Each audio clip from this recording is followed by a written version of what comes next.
परिचयटा टिके आगे मो ना हला निहार रंजन पाणी कंपनी एसएम अछि कटक भुवनेश्वर पुरी पाई। अच्छा आपण कंपनी ना कोन छ सीजल।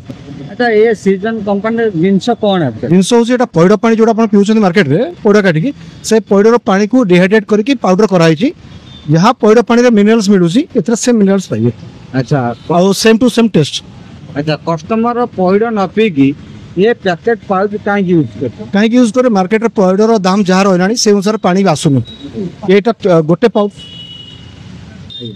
200 ml पाउच पानी रे मिसिबो इक्वल टू पैड पानी जहां आपण पैड पानी पिउछंती 200 ml गोटे पाउच मिसला से जिंस सेम टेस्ट पाई। अच्छा ये गोटे पाउच आपनकर केते रेट आछे 15 टका सर बिक्री होछ माने आपण कहया कथा गोटे पैडर दाम 40-50 टका हैला बेले गोटे 15 टका पाउच रे गोटे मनीष आराम रे 200 ml पानी पी 200 ml पैड पानी पी परिबो तेन करी पैड पानी रो भी मधुर टेस्ट रहउची सेम टेस्ट आज्ञा।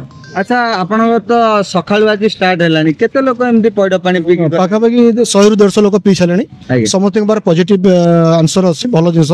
हां हमें तो देखु जो भलो जिंस समस्त पिउजंदी आ किंतु एडा मार्केट रे केमती कोन अवेलेबल आसी मार्केट रो प्रत्येक दुकान मिलिबो आपनकर टी स्टोर टू आरंभ करी मेडिसिन स्टोर पन मिलि परिबो ओटे 2 मास रो शिशु टू आरंभ करी 100 वर्ष रो लोक बंद पी परिबे। अच्छा एटा पीले देह को किछि क्षति नै ना किछि दे बहुत प्रकार बेनिफिट अछि हम आपन को देखाइ देबो परवर्ती समय रे तार कोन कोन बेनिफिट रहउची हम से देखाइ देबो। एटा आपनकर गवर्नमेंट टेस्टेड जिंस गवर्नमेंट टेस्टेड आपको डॉक्टर माने प्रेस्क्राइब करछोनी। Thank you.